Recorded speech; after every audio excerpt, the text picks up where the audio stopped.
reached new heights. 3.64 microsievert per hour. We are all now physicians to a dying planet. に生活する権利があるでしょう。いかがですか。権利があるかないかは私は。おかしいでしょ。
A firework festival in Japan. These pyrotechnic starbursts, the Japanese call hanabi, are almost universally appealing. The multicolored pulses of explosive light need no justification. Onlookers often seek no deeper meaning than the euphoria and excitement they stir in people of all ages. Festivals like these have been a much-needed escape for a nation traumatized by the devastation of the March 2011 earthquake, tsunami, and nuclear triple meltdown in Fukushima. A welcome amusement in light of the harshness of recent events. That one might say such a display is a welcome distraction or a diverting experience could be interpreted, though, in a darker sense. These pyrotechnics just might trick us into believing that our eyes are all-seeing, that they can perceive all sources of light. In the wake of the largely forgotten Fukushima nuclear crisis, our eyes are false witnesses to the true nature of the ongoing tragedy, uncognizant of what is truly befalling Japan and much of the rest of the world. Our eyes are deceiving us. The Fukushima meltdown crisis has completely fallen off the agenda of the world press and government halls the world over. It has been more or less extinguished from the public mind, such is the stranglehold of the nuclear industry and the military-industrial complex. In fact, they have been largely intermarried with sovereign nations and the United Nations, the World Health Organization, and the IAEA, to the point where nuclear power is not to be criticized or compromised, even in the face of the ongoing presence and accumulation of deadly radiation emanating from Fukushima. Germany is the only country to have laid plans for decommissioning its nuclear power plants. Similarly, the spellbinding, sometimes blinding firework displays are, one could say, a cruel misrepresentation of reality. All light is electromagnetic radiation, and the small band of its spectrum that is visible to the human eye is but a fraction of all light that exists. At the higher end of the ultraviolet range exists the completely invisible but unspeakably deadly visitor, celebrating its second anniversary of its arrival in Japan, ionizing radiation. Visited upon Japan via the hellish portal of the Fukushima meltdowns. Ionizing radiation is made up of sufficient kinetic energy as to be able to liberate subatomic particles from atoms, resulting in multi-generational mutations, cancers, radiation illnesses, and death. We are being fed a spectacular pyrotechnic puppet show, a cruel series of diversions, in order to maintain the hegemony of nuclear power. The Fukushima radiation disaster is a global environmental and health disaster, invisible to the human eye, operating on a timetable of not days or weeks or months, but years, decades, generations, challenging our much reduced attention spans in a mass media culture spun for spur of the moment, anything for a kick, commercially sensitive information.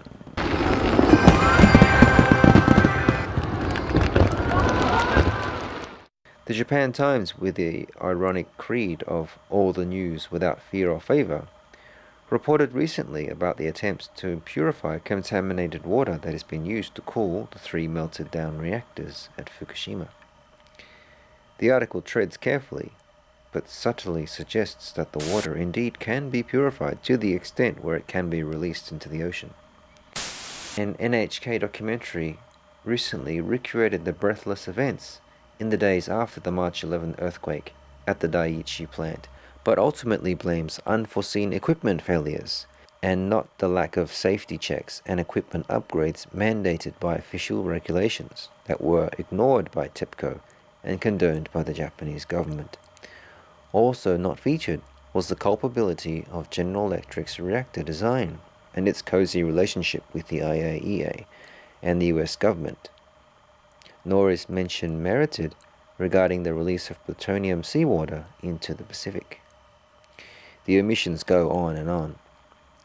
Nuclear reality must be managed and massaged so that the nuclear power can be continued in Japan and around the world.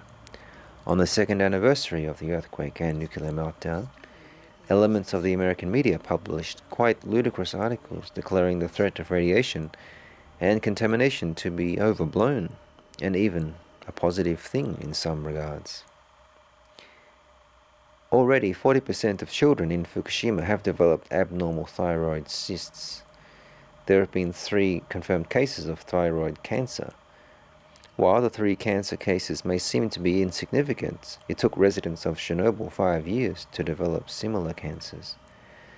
A study written by Russian and Belarus experts and published by the New York Academy of Sciences concluded that over 1 million people have died thus far as a result of the Chernobyl disaster.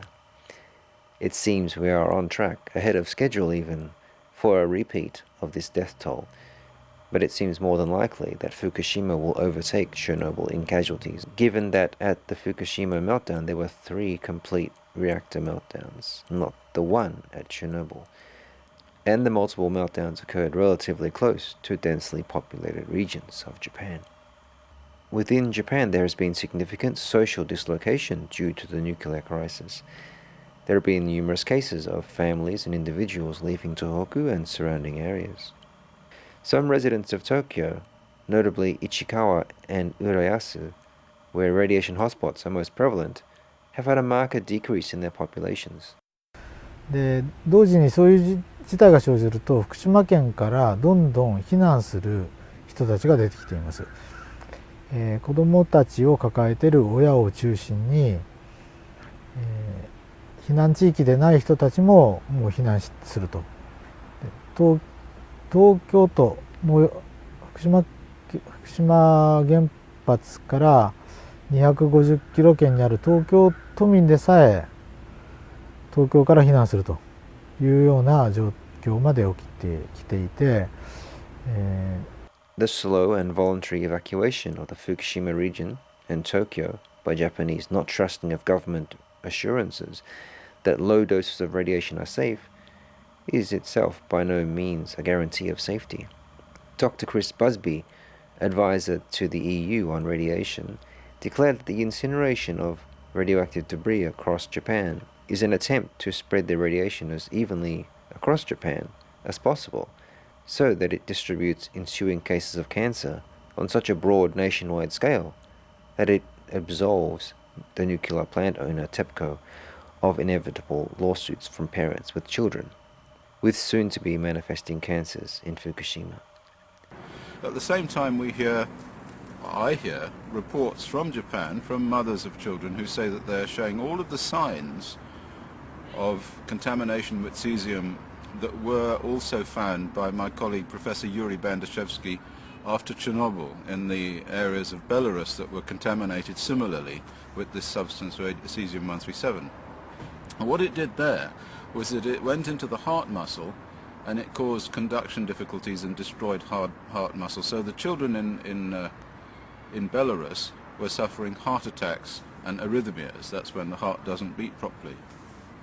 And of course later on in life they die young from heart disease because the heart cells don't replicate themselves. The heart cells, you get all of your heart cells at once. You get maybe 1% increase in heart cells per year. But over the period of time we're talking about, there's going to be no replacement for the cells that were damaged by the Fukushima catastrophe in the children. Even scant optimistic signs of radiation recovery are deceptive and are false dawns. The badly damaged Reactor 4 building, whose collapse would release the equivalent of 85 times the amount of cesium given out by Chernobyl, is being slowly consolidated and shored up with the aim of constructing a crane to lift out the nuclear fuel rods inside. Mercifully, another large earthquake or tsunami has not threatened yet to bring down the structure, yet the fuel rods are still not secure. Sometime in 2015 is the earliest date by which all the thousands of nuclear fuel rods can be safely removed. Reactor 4 remains a nuclear powder keg, imperiling the whole of the northern hemisphere. It is a huge exclamation mark heaped on top of the existing and ongoing release of radiation into the Pacific Ocean and into the atmosphere, making landfall onto North America and beyond. Even the Japan Times reported that no progress really has been made with reactors 1, 2 and 3 in regard to nuclear fuel extraction. Work remains slow, lacking the urgency and priority that the situation merits. Structures are being built over the reactors. One commentator duly noted that these are being built in order to deploy cutting-edge technologies to extract the still melting nuclear fuel. Technologies, that in fact do not yet exist. In the meantime, the fuel is free to burn like 3 miniature solar furnaces, onto which TEPCO is pouring tons and tons of water daily. The water that does not escape through cracks into the groundwater below is stored until water storage capacity is exceeded, at which time TEPCO must dump the excess into the Pacific Ocean, presumably after being purified. It is unknown how much fuel has escaped beyond the realm of each reactor's containment vessel and has penetrated the reactor floor into the soil below. It is best described as a situation of nuclear standoff, with the melting fuel rods holding off their former human captors, with continual bursts of radiation too dangerous for them to enter, all the while holding the Earth hostage beneath them, releasing radiation into the air, into the water table, and into the ocean unabated. Already, of course, Tohoku and Tokyo soil has 2 years of radioactive input that is staying put, even if further incoming radiation were stopped somehow today. But some things have been changing. That tremendous kinetic energy of ionizing radiation has distorted the DNA of these organisms to the point where it betrays its presence, a presence that would otherwise be invisible to human eyes. Plants and animals in North and Central Japan have shown unmistakable mutation development since the disaster. Sadly, but unsurprisingly, this mutation has been mirrored in North America and beyond. Some Japanese people have heeded the warning signs.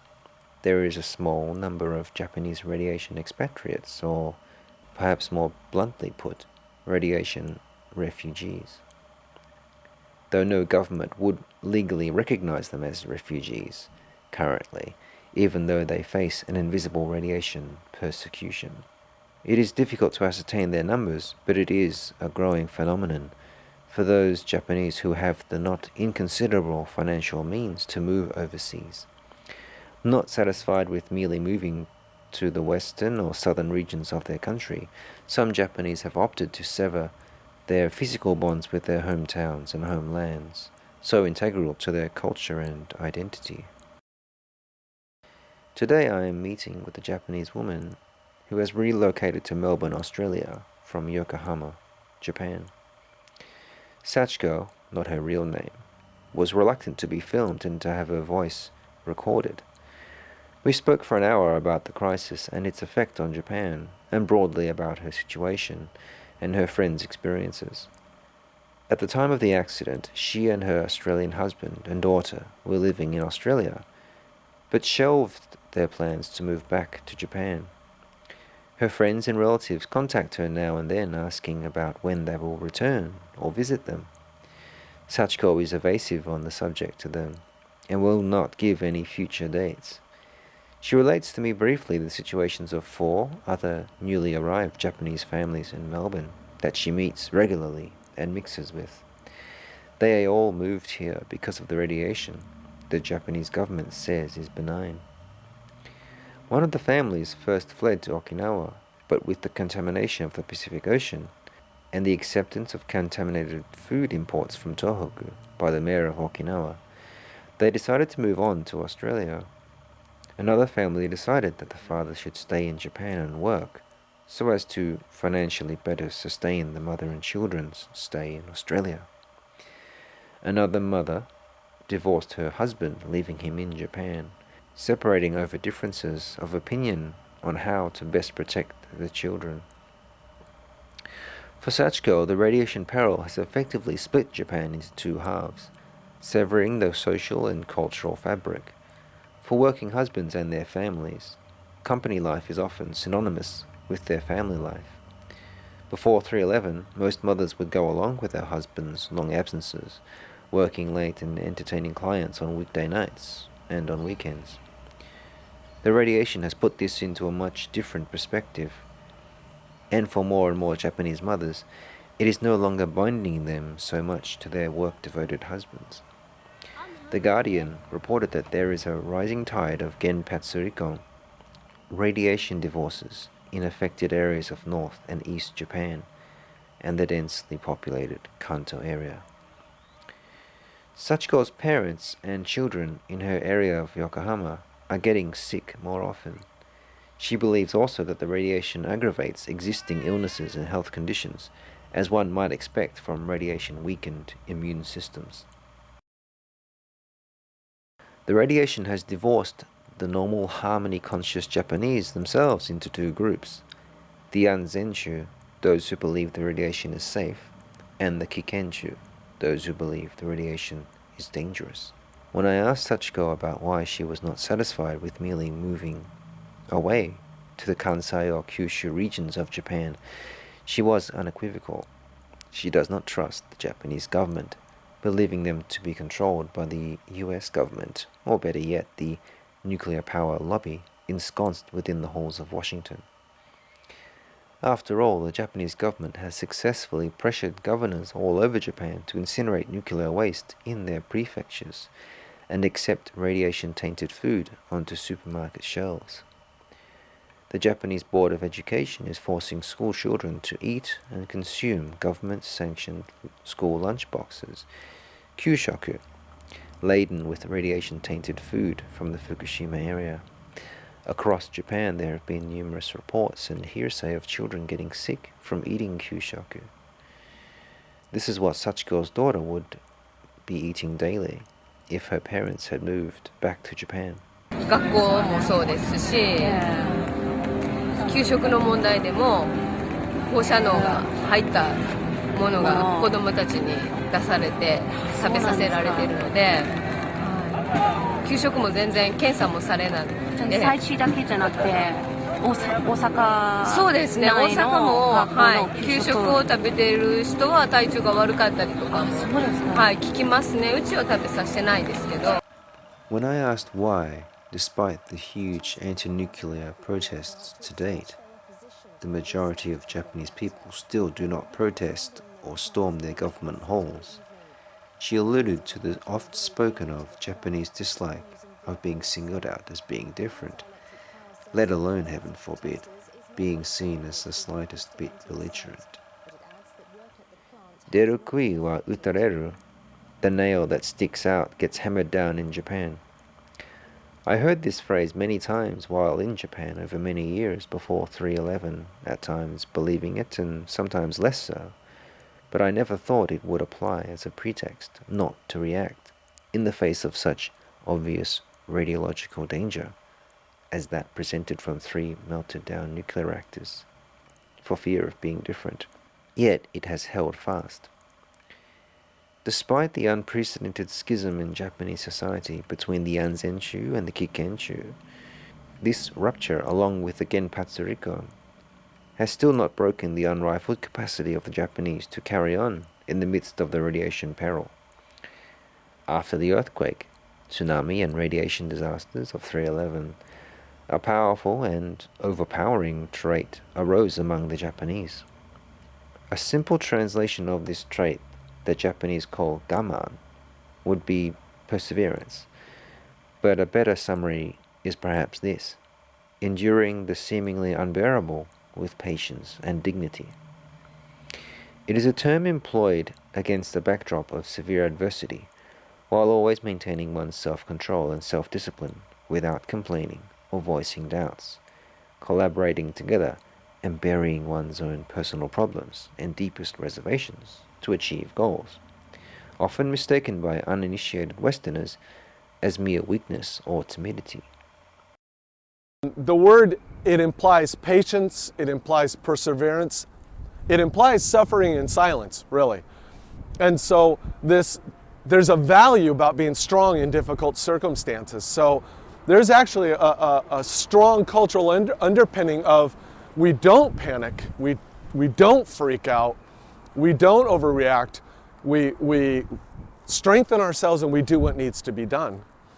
Probably another word that I think is really relevant is the word atarimae, which means it's just the way things are.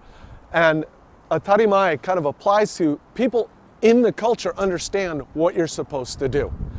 And so those two words combined, it's just atarimae that people would gaman in these situations. You don't freak out, you figure out what needs to be done and you do it, and you do it in peaceful calm, and you make sure everybody's taken care of. Gaman demonstrates maturity and a strong personal constitution, essential for overcoming challenges. It has guided Japanese through famines, invasions, wars, myriad natural disasters, and even the odd university entrance exam. It helped bring amazing economic recovery from the devastation of World War II, when in 1989 Japan's GDP briefly eclipsed that of the United States. Again, it has brought amazing recovery from the first 2 of the 3 March 11 disasters, the earthquake and the tsunami, but it has not succeeded against the third, the radiation. For good or for ill, gaman sees the Fukushima radiation onslaught as little different to anything else Japan has faced. However, gaman is passive, very deferential to authority, and it seems to be an end in itself, as if the mere exercise of this virtue will bring about good outcomes again and again. It is more conceivable, however, that gaman has been used by the powers that be to manipulate the Japanese people into enduring through what is indeed the unbearable, ionizing radiation from Fukushima. For all the endurance of the Japanese people, the half-life of cesium-137 is 30 years. The half-life of plutonium is 24,000 years, and the cancers, mutations, and the health and genetic degradation can carry on for 20 generations after the first person is radiologically exposed. Exposure that is being encouraged by Tokyo's policies. One of the most optimistic initial assessments was that the cleanup, merely at the Daiichi plant, would take 50 to 100 years in a region that could see another earthquake and tsunami in a heartbeat. The Fukushima disaster has just notched up its second year. It begs the question of how much chance does the health and sanctity of a valiant Japanese citizenry exercising gaman have in the face of these time spans against an enemy that is very, very patient and able to hide in food, water, in soil, and in the very air you breathe. This could be a culturally induced paralysis, wherein the bulk of the people stay fixed and do not evacuate, only to be overrun by an invader, an adversary they cannot or are not permitted to recognize. Journalist John Pilger once said that Japan is a nation of masks. One mask is tatemae, publicly displayed truth, employed at work or in public, and the other mask is hone, private truth, their true feelings spoken at home or at a drinking party. It is behind tatemae that they will often consent or acquiesce to harsh things. Regarding this willingness to defer to authority in spite of private reservations or resentment, the late Japan scholar Edward Seidensticker once lamented, "They don't object. That is the heart of the matter. They take things, they accept things that to most of us would be intolerable." In order to glean how intolerable things may pan out to be if no real, urgent, popular, and concerted response and a central Japan evacuation is made, one might find the story of the town of Minamata instructive and enlightening. The Minamata disease, brought on by the release of mercury into the local waters, is considered to be Japan's worst environmental pollution disaster. Disturbingly, it has some startling similarities and symmetries to the Fukushima disaster that threatens to supplant its place in history in spades. Like Fukushima radiation, the effect of the mercury on the people of Minamata had a considerable gestation period in which the citizenry and local authorities struggled to ascertain what it was that was causing the terrible illnesses and death. Chiso Corporation began releasing mercury into the waters in 1932. 24 years later, on April 21st, 1956, a 5-year-old girl was examined at a hospital suffering from strange symptoms: difficulty breathing, walking, speaking, and experiencing convulsions. 2 days later, her sister began suffering the same symptoms, marking the official beginning of the Minamata disease that destroyed so many lives and unborn fishermen's livelihoods, with ensuing compensation cases, of which some continue to this day. Such symptoms would typically escalate from numbness to an inability to grasp objects, inability to walk, see, hear, or swallow properly, thereon deteriorating into violent convulsions, comas, and death. Researchers from Kumamoto University concluded heavy metal poisoning to be the cause, resulting from, like the gradual effects of radiation and radioactive hot particles, a bioaccumulation of toxins in the body, from specifically the consumption of affected local fish and shellfish. It was only in 1959 that a visiting British neurologist pointed out the symptoms resembled those of organic mercury poisoning. Although methylmercury kills and maims in a completely different way to radiation, attacking the central nervous system, the cynical and dismissive manner in which the authorities have handled both environmental disasters seems eerily similar. Chiso, like TEPCO, put up all manner of lies, obstruction, and obfuscation in the face of this exposure to impede or limit compensation demands as much as possible. It conspired with the powerful government agency, the Ministry of International Trade and Industry, and the Japanese Chemical Industry Association to research alternative causes of the disease that did not implicate Chiso's mercury waste disposal. Chiso built in a waste filtering system that the company knew from its own research had no effect on the waste content of its disposals, except as a placebo. Chiso President Kiichi Yoshioka drank a glass of water supposedly from the purification system to vouch for its safety. Chiso switched the location of its mercury release in order to confuse researchers attempting to pinpoint the source of the problem, but it then resulted in spreading the mercury over a greater area, inducing a second wave of illness. A congenital form of the disease developed that, like Fukushima plutonium, does not necessarily trouble the mercury-exposed mother, but does affect the offspring, born with the same symptoms of Minamata disease, along with cerebral palsy. Methylmercury, like plutonium, is able to move through the placenta via the mother's bloodstream. Nevertheless, all of the Chiso Corporation's lies and obfuscation, like those of TEPCO and the Japanese government that aided and abetted them, are perfectly understandable from a criminal mastermind's point of view. Their actions, after all, are only rational responses designed to set the preconditions not for complete innocence or acquittal, but for plausible deniability. While it may not always avoid demands for compensation or policy changes, it can certainly limit or delay them for decades while the victims die off and the careers, prestige, and agenda of the accused parties are shielded.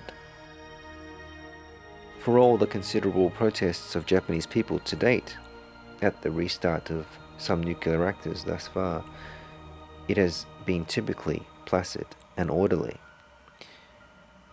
These chaotic and violent scenes from 1956 onwards, culminating in riots with protesters and unions storming meetings and hearings, occurred only after myriad and horrific illnesses and deaths had already taken place.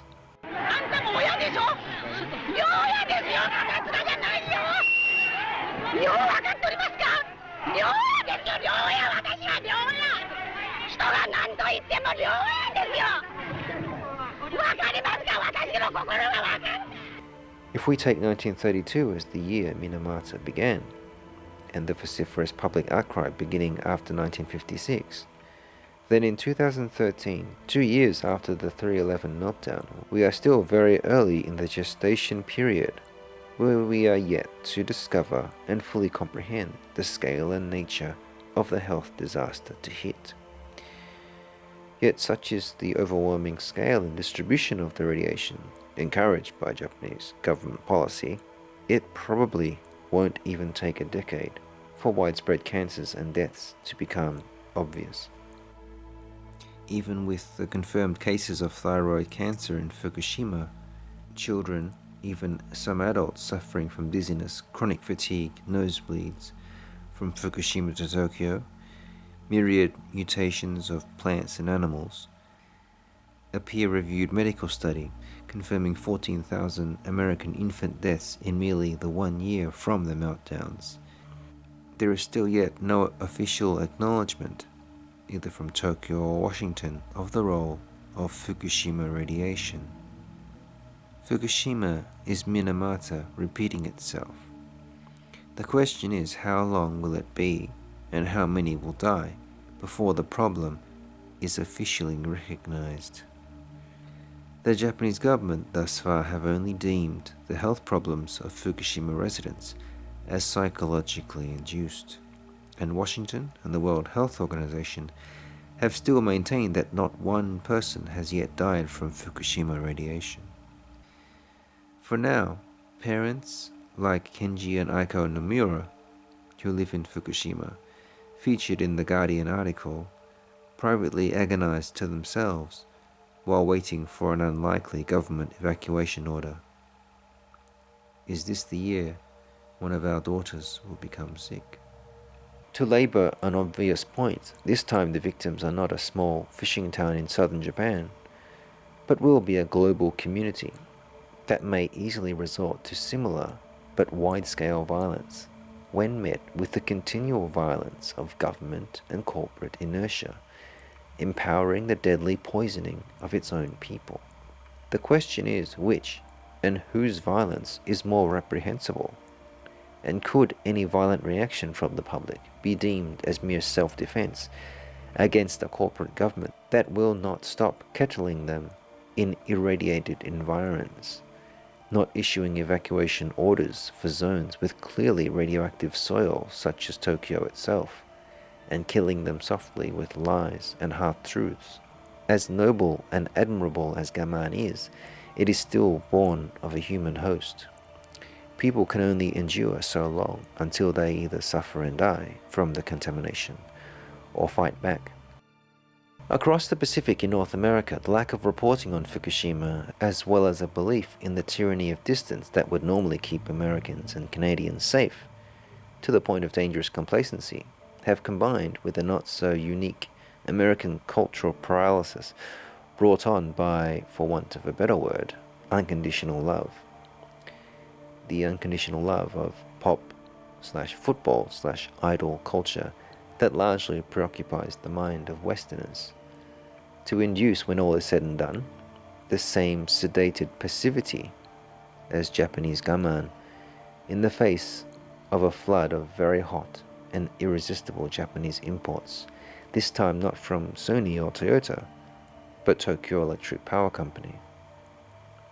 These Americans are suffering from horrible traveling radiation exposure, not from Fukushima, but from electromagnetic radiation coming from their television sets, blasting radiological images within the visible range of the human eye of their NFL teams losing and not making the Super Bowl.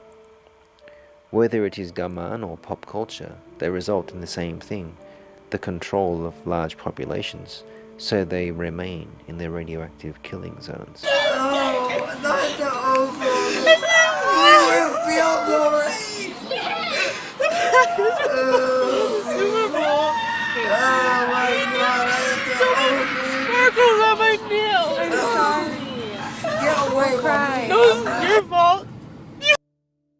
Kayukan is a marine aquarium which celebrates the environment and biodiversity of the Pacific Ocean.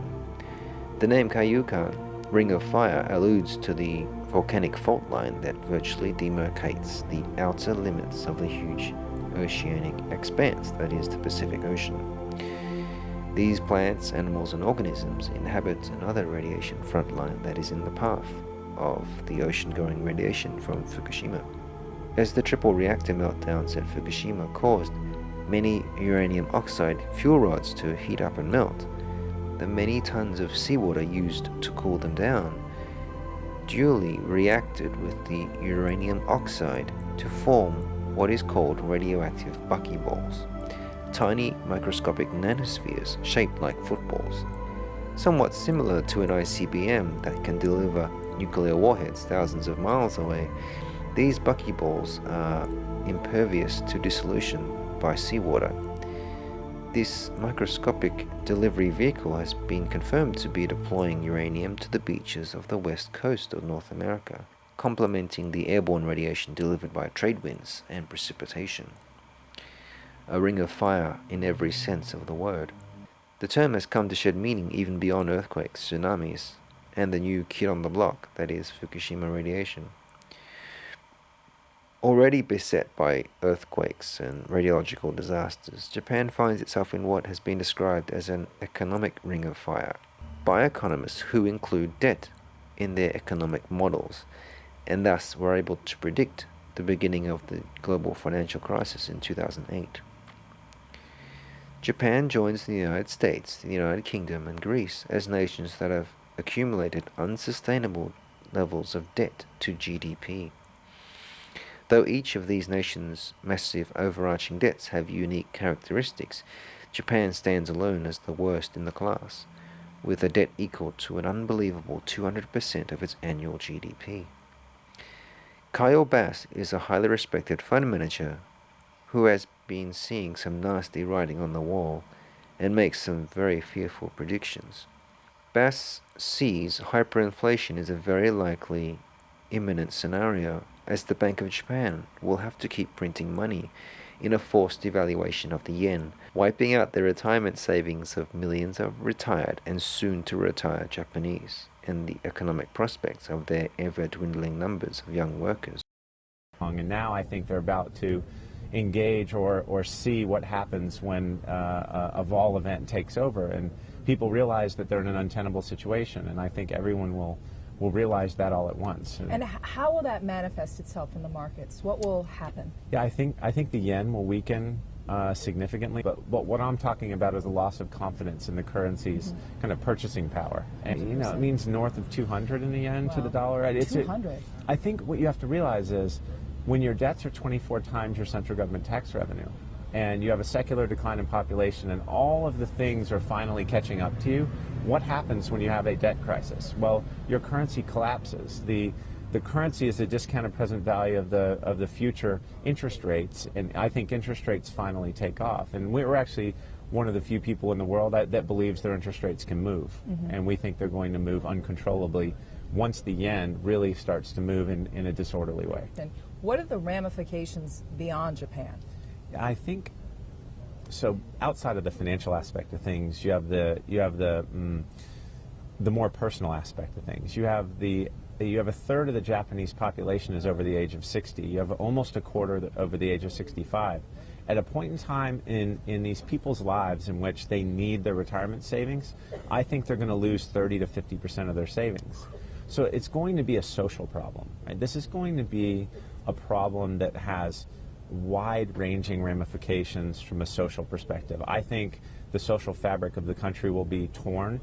It will be stretched or torn, and that will have very large kind of global implications. But if you take the time to realize that there is no way out for Japan, in my opinion, there is no way out. And so it's a matter of if and not when, or sorry, when and not if, excuse me. And I think when you get to this point where you realize, well, if there's no way out for them, then there really is no way out for the rest of us. You want to get your money out of the yen, because if the yen's about to collapse, your purchasing power is about to collapse. But the longer term answer to your question is, when you think about these periods of time, the insidious nature of a runaway inflation is it bankrupts the middle class. So the poor stay poor. The middle class, the doctors, the lawyers, the civil servants that have saved their money and put it in the bank, those are the people that get wiped out in these kinds of, or let's say severely harmed in these situations. The people, the wealthy that are actually levered with productive assets, actually do the best. So the rich stay rich, the middle class gets wiped out, and the poor stay poor. That's an awful scenario for the world to engage in. Well, and countries go to war. Yeah. If we go back a couple of decades, that's exactly what was happening in Germany. Yeah, it's a sad state of things, but if you really follow this to its logical conclusions, it means social unrest globally, and it's a problem. It seems the radiation denial, not limited to Japan of course, and the fiscal and population crises, have Japan caught between an all-out assault by two equally terrifying mutated beasts, like some kitschy Godzilla movie. But unlike in a good Godzilla yarn, this time the people overwhelmingly and amazingly seem to be too paralyzed to run or react.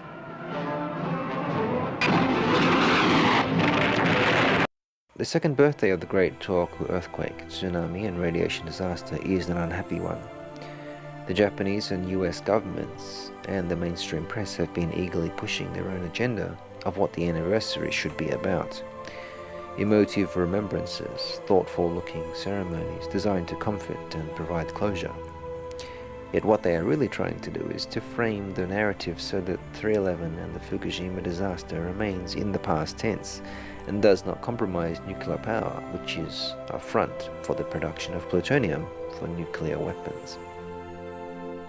The very reality of the Fukushima story is at stake, with a life or death struggle between the captured mainstream media and the ad hoc but passionate Fukushima truth movement. Framing the meltdown as being nothing too serious and having people believe it will result in many more needless casualties and raises the odds further of a nuclear end of the world as we know it.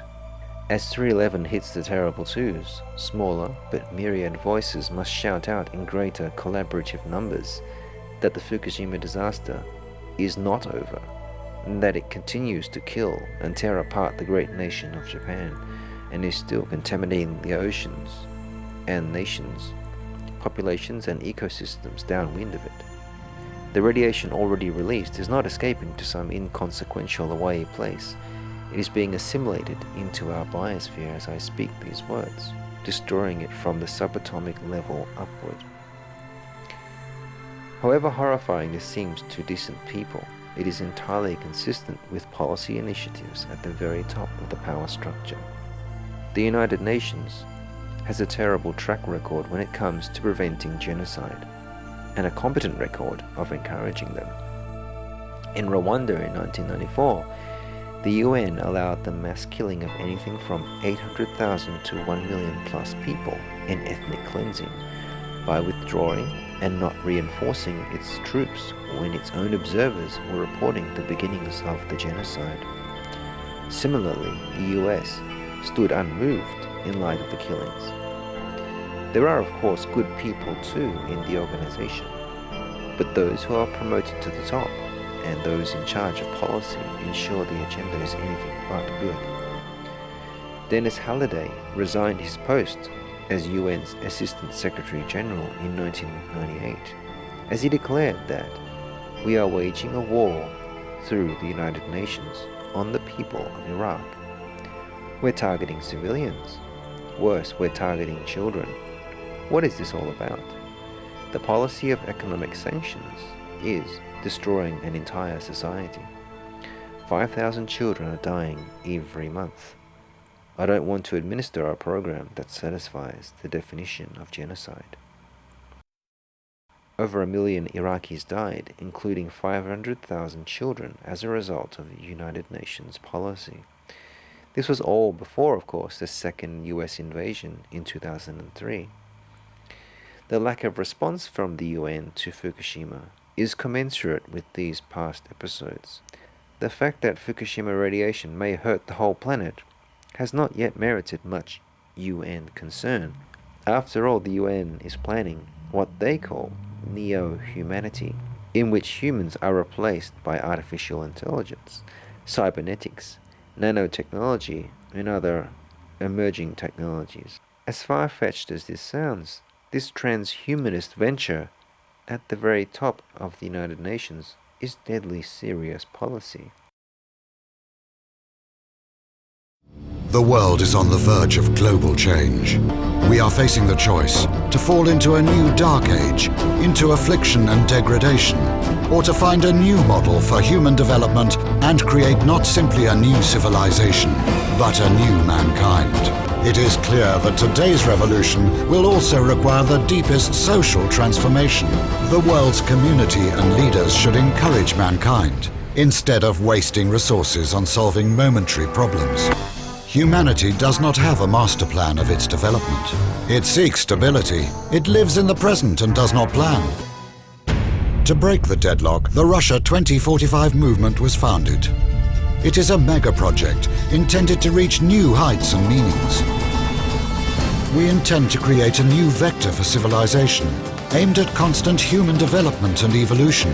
As happened with the mega projects of the last century, the nuclear and the space programs, our forecast for the next 40 years, 2012 to 2013, the global economic and social crises are exacerbated. The debates on the global paradigm of future development intensifies. New transhumanist movements and parties emerge. Russia 2045 transforms into World 2045. New centers working on cybernetic technologies for the development of radical life extension rise. The race for immortality starts. 2015 to 2020, the Avatar is created. A robotic human copy controlled by thought via brain-computer interface. It becomes as popular as a car. Transhumanism is and has always been a very exclusive club, as it is born of eugenics and drastic depopulation, so that this technocratic elite can merge with machines and computers, transcending their biological limits. Consider this quote from the Initiative for the United Nations Echo 92 Earth Charter. The present vast overpopulation, now far beyond the world carrying capacity, cannot be answered by future reductions in the birth rate due to contraception, sterilization, and abortion, but must be met in the present by the reduction of numbers presently existing. This must be done by whatever means necessary. The lack of response to the radiation slow killing of the people of the world makes much more sense now. The United Nations, like any organization controlled by elite banking families, has no incentive to move on Fukushima and all the motivation to ignore it. The truth of Fukushima and what it reveals about our political leaders is grim, to say the least. Transfer one's personality to an alternative carrier. The epoch of cybernetic immortality begins. Bodies made of nanorobots that can take any shape arise alongside hologram bodies. For the man of the future, war and violence are unacceptable. The main priority of his development is spiritual self-improvement. A new era dawns. The era of neo-humanity. But that truth also sheds light on and crystallizes clearly what is now truly important.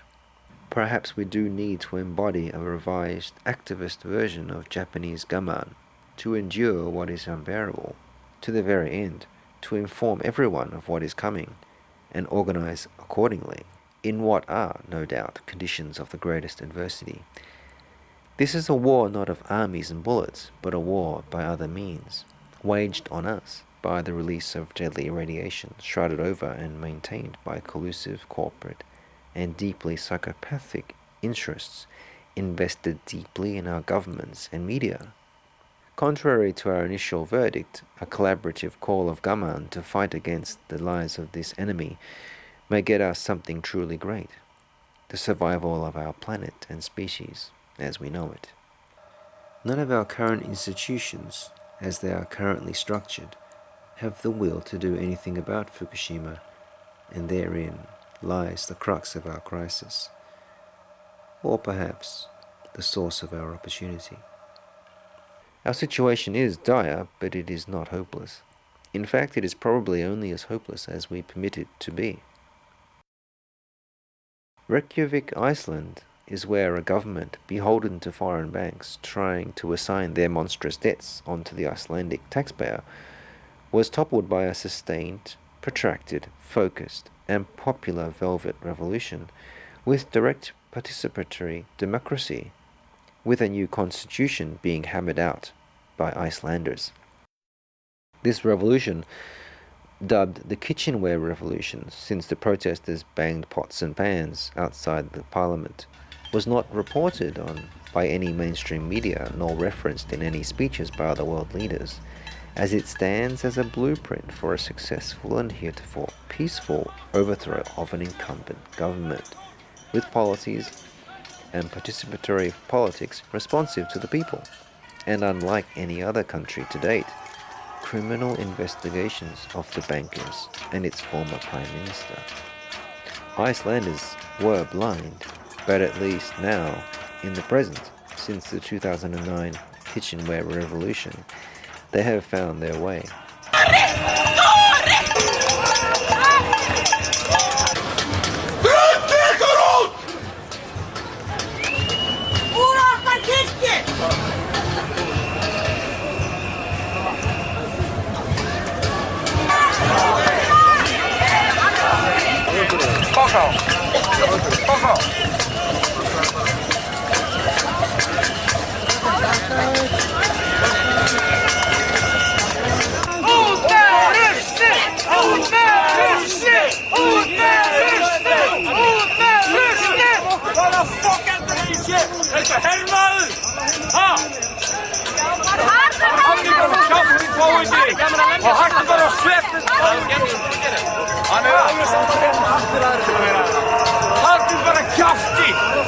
Hann hefur ekkert minni rétt. Getur þennan. Eða gerir eitthvað í. Það har vi. Það fyrir best í rétt. Ég á þessu döð. Jag bygger The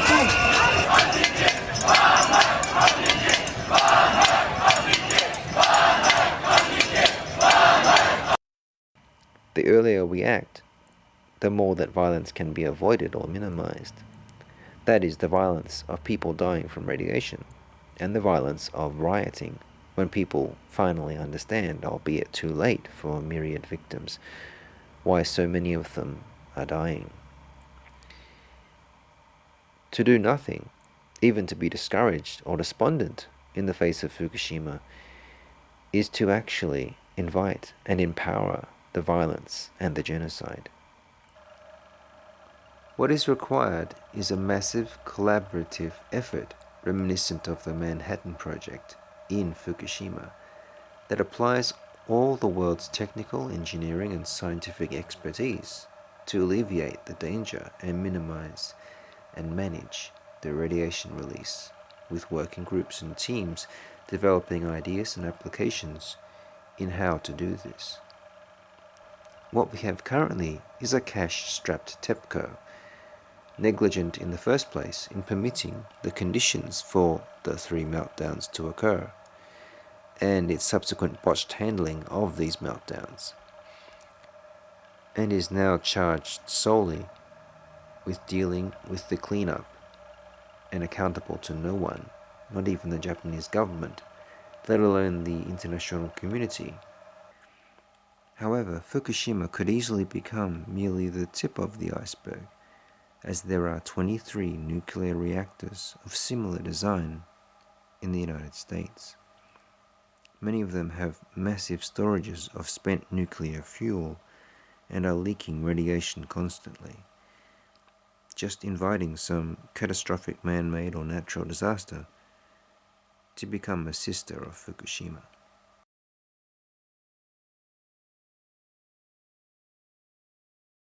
Besides the crazy blindness of Hanabi, another favorite festival predilection of the Japanese is the more introspective sight of illumination. Silent, static, colorful incandescences set against the dark of night. Unlike Hanabi that is all gratuitous smash and pomp, illumination, one could say, leaves the viewer time and quiet to contemplate and imagine what the lights may mean for them in the context of their previous experiences, be they joyful or otherwise. Illumination, as its very name suggests, may even allow us to perceive that which we could not before in the blinding light and noise of the day. In light of 311, like a metaphorical satellite radiation imaging that bathes a surveyed area in false-colored light to reveal areas of radioactive contamination normally invisible to the human eye, illumination can now make us see, permit us cognizance of a new, increasingly dystopic representation of the truth. The truth that the light we could not see before, the ionizing radiation, is now in many places of the world, in the trees, in the soil, on pavements, and on and in our bodies. The Fukushima truth is terrifying, but it is also liberating. We could otherwise be marveling mindlessly at fireworks and football, denying that the radiation was ever there, let alone slowly killing us. We need not wait years or decades and wait for enough people and ecosystems to die horribly as occurred in Minamata. Fukushima radiation looks to be a much faster acting poison than that of Chernobyl and Minamata. Such is the magnitude and intercontinental spread of the radiation release. If we wake up to the reality of our situation, we can jump straight into a redress of grievances, convict the guilty, and work to end the war waged upon us by other means right now. We must learn to love to see what we cannot normally see or could not before bear to confront, to ensure not just our own well-being, but also to make secure the welfare of at least the next 7 generations. In a world where we still have the freedom to express ourselves, this is our only obligation. Those fleeting glimpses of the ionizing lights of Fukushima in our midst, born of illumination, could very well still be our own doing, or better yet, perhaps, they could be a guide to what we must do, and from here where we must go, to make good on that pledge.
We need to get subscribed and get this unity stronger and beat YouTube at their own game.